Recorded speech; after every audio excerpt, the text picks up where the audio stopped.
journal. Hélène Assabi.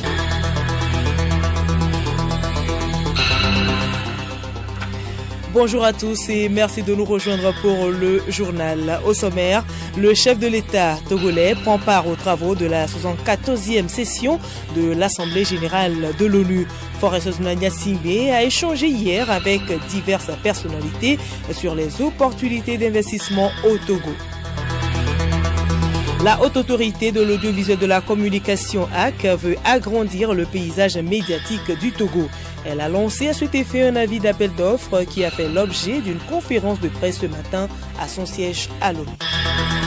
Les communautés du littoral togolais vont bientôt sortir de leur vulnérabilité aux effets des changements climatiques. Un nouveau projet intitulé « Renforcement de la résilience des communautés du littoral face au changement climatique au Togo » est en gestation. Le processus de sa formulation a été lancé ce matin à Lomé. Et puisqu'en football, le tournoi de l'UFOA Sénégal 2019, les éperdus du Togo affûtent leurs armes. Ils étaient à leur avant-dernière séance d'entraînement ce matin au stade municipal de Lomé.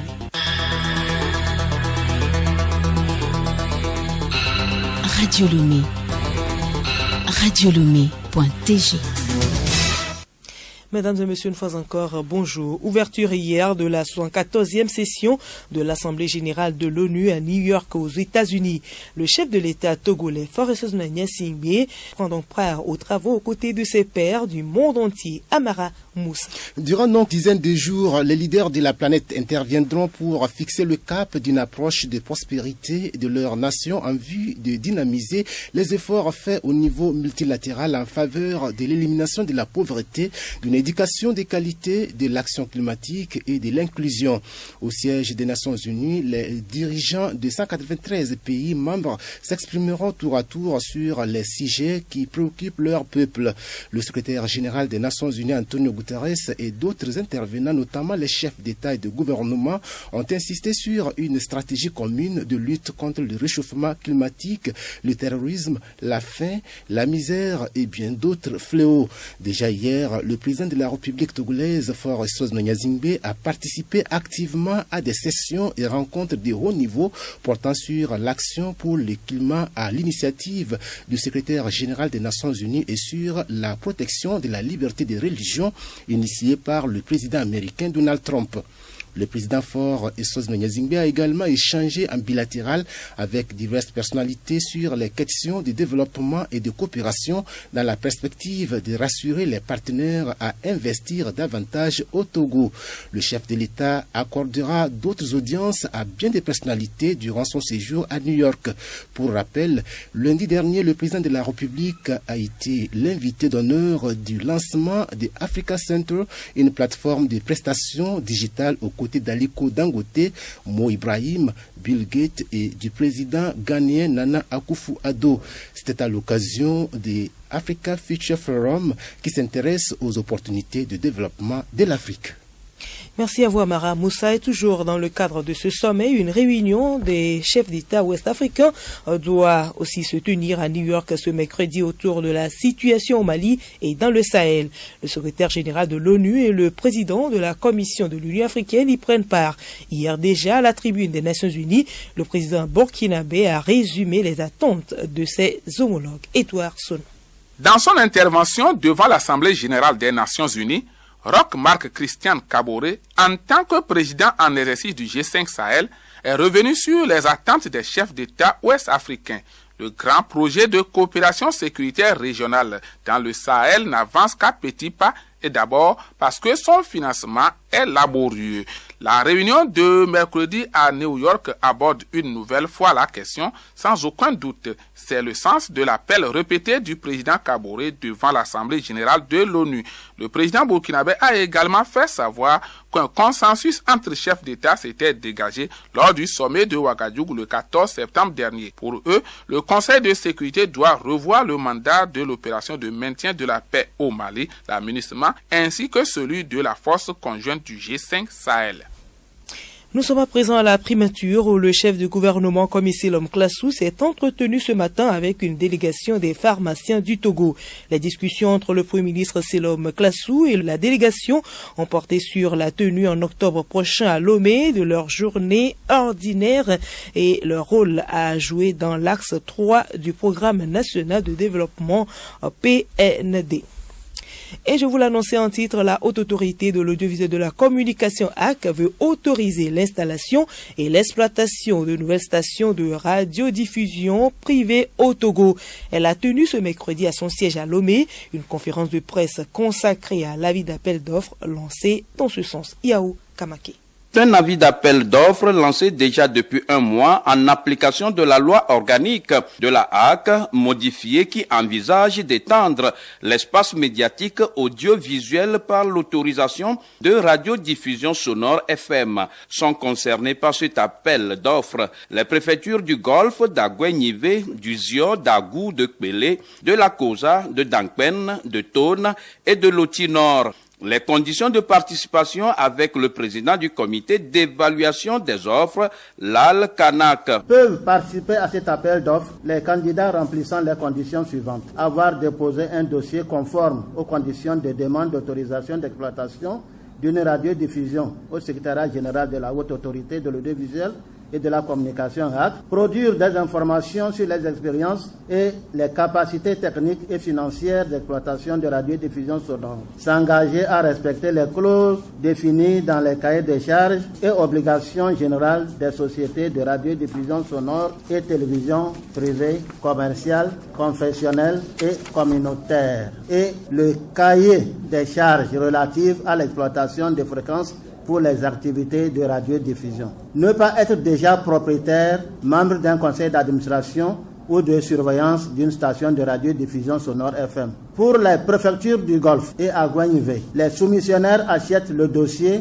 au prix de 300 000 francs CFA non remboursables. Pour les autres localités, le dossier d'appel d'offres est vendu à 100 000 francs CFA non remboursables. Il est envisagé l'octroi de 9 fréquences FM par cet appel d'offres dont la date limite de soumission est fixée au 25 octobre prochain. Le dernier avis d'appel d'offres remonte à 2014 qui avait vu l'autorisation de 3 nouvelles stations radio. Écoutez Radio Lomé et vous avez tout le Togo dans votre maison. Le gouvernement togolais, avec l'appui des partenaires au développement, œuvre à sortir de leur vulnérabilité les communautés du littoral aux effets des changements climatiques. Elles ont négocié et obtenu auprès du Fonds pour l'environnement mondial un financement pour la mise en œuvre d'un projet intitulé « Renforcement de la résilience des communautés du littoral face aux changements climatiques au Togo ». Le projet en gestation a été donc lancé ce matin à Lomé, Amara Moussa. Il s'agit pour les participants à cette formulation du projet, notamment les experts en question des changements climatiques et les délégués des communautés du littoral, de se mettre d'accord sur les arrangements techniques et institutionnels de mise en œuvre du projet. Ce nouveau projet en gestation, qui s'inscrit dans la mise en œuvre du plan national de développement, répond aussi à l'objectif stratégique numéro 2 de la FAO qui ambitionne de rendre l'agriculture, la foresterie et la pêche plus productives et plus durables. La mise en œuvre du projet va favoriser la résilience des communautés cibles dans la région maritime à travers une approche intégrée de restauration et de gestion durable des différents écosystèmes du littoral. Oyetunde Djiwa, chargé du programme à la FAO Togo. Comme nous sommes en plein dans la décentralisation avec les nouvelles communes, le projet va essayer de travailler avec ces communes pour les aider à intégrer les questions de changement climatique dans leur planification, dans leur budgétisation et dans les activités que ces communes vont mener. Alors que 40 à 80% des activités économiques se déroulent dans la zone côtière, les menaces qui pèsent sur les écosystèmes et sur les communautés du littoral sont énormes. Colonel Dimizu Kofi Aoufo, secrétaire général du ministère de l'Environnement. Le recul spectaculaire du trait de côte a bien évidemment des répercussions sur les activités socio-économiques de toute la zone côtière. Il urge donc que des solutions appropriées soient trouvées en vue de la résilience de nos communautés et des écosystèmes du littoral face aux effets des changements climatiques. Financé à hauteur de 8 932 dans l'AUS pour l'adaptation au changement climatique avec la FAO comme agence d'exécution. Le projet contribuera également à l'amélioration et à l'accroissement des moyens de subsistance des communautés de la zone du littoral togolais. Plusieurs études indiquent une augmentation de la fréquence et de l'intensité des rats de marée et des tempêtes, ce qui va augmenter le rythme de l'érosion côtière. Et ce nouveau projet vient donc parer à toute éventualité. Journée porte ouverte du ministère du Tourisme, de la Culture et des Loisirs. C'est dans le cadre de la Journée mondiale du tourisme qui sera observée vendredi prochain. L'esplanade du Palais des Congrès de Lomé sert de cadre pendant 2 jours pour l'exposition des œuvres touristiques du Togo. Il s'agit de découvrir le métier du tourisme. Edmond Sogba. Le thème retenu pour ces journées portes ouvertes qui sont à leur première édition est le métier du tourisme. Et comme le précise le thème, plusieurs œuvres touristiques parmi lesquelles les photos, les œuvres d'art et d'autres produits fabriqués au Togo sont exposés. Haïm Djagbaré Patateng, directrice de la réglementation, de l'inspection et du contrôle des établissements hôteliers et bars. Tous les exposants qui sont ici, ce sont les hôtels, les agents de voyage, les écoles et instituts de formation, les associations de restaurateurs et hôteliers, les arts, l'artisanat. Donc tout ceci constitue des métiers, le soubassement de tout ce qui est du secteur du tourisme. À travers notre journée porte ouverte, que les usagers nous découvrent. Parce que le secteur du tourisme, c'est un secteur qui travaille mais en silence. Et nous avons voulu qu'ils sachent de quoi il s'agit. Le secteur du tourisme et de la culture, qui est un secteur silencieux mais qui regorge de précieux trésors, doit être sorti de son silence pour plus de visibilité, a laissé entendre Kossivi Ekbetonyon, ministre en charge du tourisme, de la culture et des loisirs. Le secteur dans notre pays a l'occasion de faire parler de lui. Secteur silencieux, mais secteur plein de richesses. Et à la vérité, dans le secteur du tourisme est enfoui un immense trésor. Il vous sera fait un exposé très abondant sur ce secteur et vous vous rendrez compte de l'immensité de la richesse qu'il contient. À l'ouverture de ces journées, des licences d'exploitation ont été remises à des hôtels. Merci à vous Edmond Sogba. Le projet AgroFoot a été lancé ce mercredi à Lomé, une initiative de l'expertise bio-agriculture avec l'appui financier de l'ex-international des éperviers, Kodjovi Obilale. Odette Pira.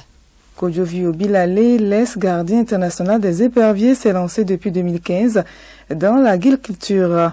L'objectif visé à travers ce projet AgroFoot est de créer des liens entre acteurs agricoles à travers le foot pour valoriser l'agriculture bio.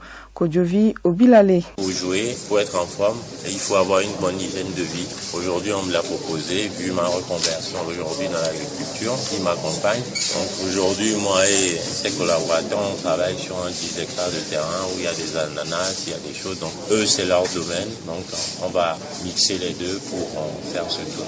Techniquement, moi, je vais donner des conseils pour l'organisation du tournoi, parce que chacun a son domaine. Donc, moi, mon domaine, c'est le foot. Je suis novice dans le milieu agricole. Donc on va s'entraider et puis voir comment on va faire que le projet la voit le jour. 2 activités seront déroulées en décembre. Un tournoi de foot dans 8 villes du Togo et la nuit de l'agriculture durable. Anani Kombe, promoteur du projet. Tout le mois de décembre est prévu pour le démarrage effectif de ce tournoi AgroFoot. Et maintenant, à la fin, il en aura une nuit que nous appelons la nuit de l'agriculture durable. Et donc, Sustainable Agriculture Awards, où c'est une nuit qui permettra de récompenser en fait les acteurs qui se sont démarqués par rapport à la promotion de l'agriculture durable, notamment tout au long de l'année, et aussi permettre de également motiver ou bien récompenser également des agrofootballeurs qui seront démarqués du tournoi d'agro qui sera organisé également en mois de décembre. Le coût du projet s'élève à 28 millions de francs CFA.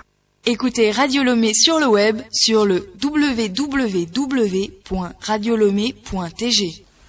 Magazine Santé, les maladies non transmissibles sont aujourd'hui les premières causes de mortalité. Selon l'OMS, 80% de ces maladies surviennent dans les pays à faible revenu, dont le Togo. Magazine Santé Plus nous alerte ce mercredi sur les facteurs de risque et les mesures d'hygiène et diététique à suivre pour les éviter. Alice Berthe Barandao. Les maladies non transmissibles, selon l'OMS, sont les premières causes de mortalité, avec plus de 35 millions de décès chaque année, soit 60% de tous les décès dans le monde entier. Au Togo, selon une enquête de 2010, les maladies non transmissibles représentent 34% des causes de décès et elles constituent un réel enjeu de santé publique. Batri Kisao, assistant du chef division des maladies non transmissibles au ministère de la Santé, relève les différents facteurs de risque. Quand on parle de maladies non transmissibles, ça sous-entend un certain nombre de maladies qui ne sont pas contaminées par un microbe. Ces maladies ne passent pas d'une personne à une autre à travers un microbe, une bactérie ou bien un virus. Elles arrivent à l'homme. Ça a un certain nombre de facteurs de risque. Il y a par exemple l'âge. À partir de 40 ans, tout homme est plus exposé à faire ces maladies. En dehors de ça, il y a par exemple l'hérédité. Si on a son parent qui a souffert de l'une de ces maladies, on est également plus exposé à faire ça. En dehors de ces deux facteurs sur lesquels on n'a pas tellement de pouvoir, il y a d'autres facteurs qui heureusement on peut agir sur ces facteurs. Il y a le poids. Le poids de chacun de nous doit dépendre de sa taille. Quand le poids dépasse largement la taille, c'est un autre facteur de risque. C'est ce que nous appelons surpoids ou bien obésité. En dehors de ça, le fait de fumer, le fait de boire trop d'alcool, le fait de boire trop de sucreries ou des aliments sucrés, le fait également de consommer trop de sel, trop d'huile, trop d'aliments gras et également le fait d'être sédentaire. Nos grands-parents, nos parents n'avaient pas ces maladies parce qu'ils faisaient beaucoup d'activités physiques, des travaux champêtres, ça leur demandait beaucoup d'énergie. Avec notre mode de vie actuel, ce qui peut nous sauver, c'est de faire du sport tous les jours, au moins 30 minutes chaque jour. Quelle est la conduite à tenir lorsqu'on ressent des malaises inhabituels? Quand on a quelques manifestations, par exemple c'est parler, les maux de tête, on sent le vertige, rapidement il faut courir vers un agent de santé le plus proche. Et arrivé à son niveau, lui va prendre les constantes. S'il faut vous référer à un spécialiste, il saura. Donc il faut vite réagir, il ne faut pas attendre. Peut-être que les quelques signes là sont en train d'annoncer peut-être une complication. Donc quand on sent un petit signe, il faut rapidement courir vers l'agent de santé le plus proche. La meilleure prévention contre les maladies non transmissibles reste le dépistage. Faisons-nous dépister.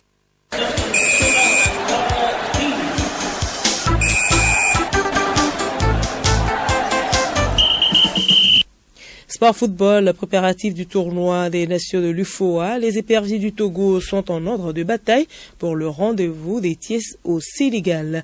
Ils étaient à leur avant-dernière séance d'entraînement ce matin au stade municipal de Lomé. Henri Ochocho. Au lendemain même de leur belle victoire face au Nigeria en match aller du dernier tour des éliminatoires du CHAN Cameroun 2020, les éperviers locaux seront encore au front au Sénégal ce 29 septembre, c'est-à-dire dimanche prochain, en affrontant à nouveau le Nigeria au premier tour de cette compétition. Les ambassadeurs togolais ont repris les entraînements à cet effet. Sur les 21 joueurs convoqués, 18 étaient présents à la première séance. Les 3 renforts qui évoluent hors du pays vont rejoindre le groupe au Sénégal, rassure le coach Abalo Dossé qui promet de tout faire pour représenter valablement le Togo. 16 pays de l'UFOA sont répartis entre la zone ouest A et la zone ouest B. Coupe d'Afrique de Maracana ou Maracan 2019, le tirage au sort des groupes de la phase finale a eu lieu hier à Conakry. Chez les seniors, les 12 équipes sont réparties en 3 poules de 4. Le groupe A regroupe le pays hôte, la Guinée, le Bénin, le Burkina Faso et la France. Le Togo, le Mali, le Sénégal et les États-Unis se retrouvent dans le groupe B. Le groupe C comprend le tenant du titre, la Côte d'Ivoire, le Niger, le Canada et le Gabon. Les 2 premiers de chaque groupe ainsi que les 2 meilleurs troisièmes seront qualifiés pour les quarts de finale, tandis que les 4 éliminés joueront un match de classement. Chez les super seniors, 2 groupes avec dans la poule A la Guinée, le Togo, le Burkina Faso, le Bénin et le Sénégal. La poule B regroupe la Côte d'Ivoire, le Niger, le Mali, le Canada et la France. Enfin, les nouvelles ne sont pas bonnes pour Sadio Mané. L'attaquant sénégalais n'est pas remis de son coup reçu à une jambe dimanche contre Chelsea et ne jouera pas ce mercredi contre les Milton Keynes au 3e tour de la Coupe de la Ligue.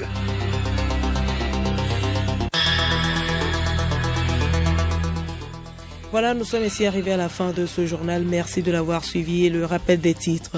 Le chef de l'État togolais prend part aux travaux de la 74e session de l'Assemblée générale de l'ONU. Forest Nania Simbia a échangé hier avec diverses personnalités sur les opportunités d'investissement au Togo. Et puis la Haute Autorité de l'Audiovisuel de la Communication AC veut agrandir le paysage médiatique du Togo. Elle a lancé à cet effet un avis d'appel d'offres qui a fait l'objet d'une conférence de presse ce matin à son siège à Lomé.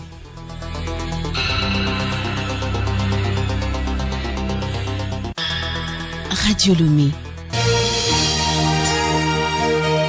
Radio Lomé, boîte postale 434, email radiolomé@radiolomé.tg. radiolomé.tg